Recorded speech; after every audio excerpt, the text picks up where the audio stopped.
Now to President Trump and the war in Ukraine. As Russia escalates its attacks, Trump pushed back but also embraced Russia's goals in peace talks. Senior political correspondent Rachel Scott is at the White House with the story. Good morning, Rachel. George, good morning to you. And the president has made it clear he's not happy with Russia's aggression against Ukraine, but overnight they launched another strike as the fighting continues. This morning in Moscow, Russian officials claiming a car bomb killed a high-ranking Russian military general. This surveillance video showing the moment a parked vehicle explodes as a person walks toward it. Ukraine has not taken credit for the attack.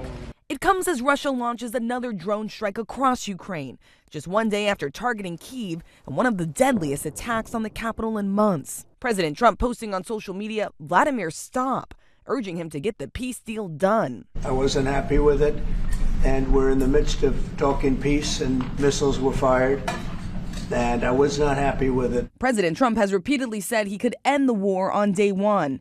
In an interview with Time magazine, the president now saying, quote, "I said that as an exaggeration." Months into his second term, the war has not ended. In the Oval Office, when asked what concessions Russia was giving up for peace, the president says Putin is not taking the whole country. Stopping the war, taking the whole country, pretty big concession.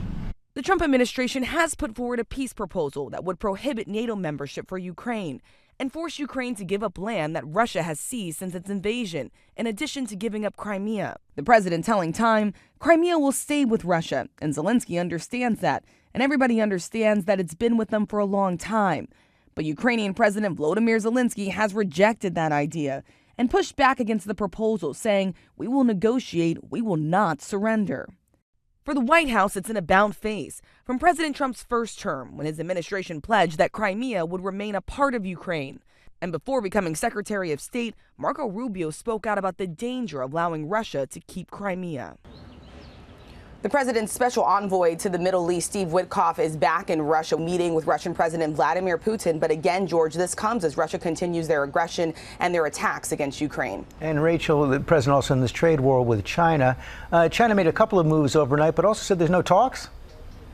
Exactly, George, and they're really pushing back hard against the president's repeated claims that he is in fact engaging in talks and negotiations with China to end this trade war that he started. The president, in a new interview with Time magazine, says that he has spoken to President Xi, but China is pushing back on that, calling it fake news, saying there are no negotiations on tariff issues and no agreement has been reached, George. Okay, Rachel, thanks very much.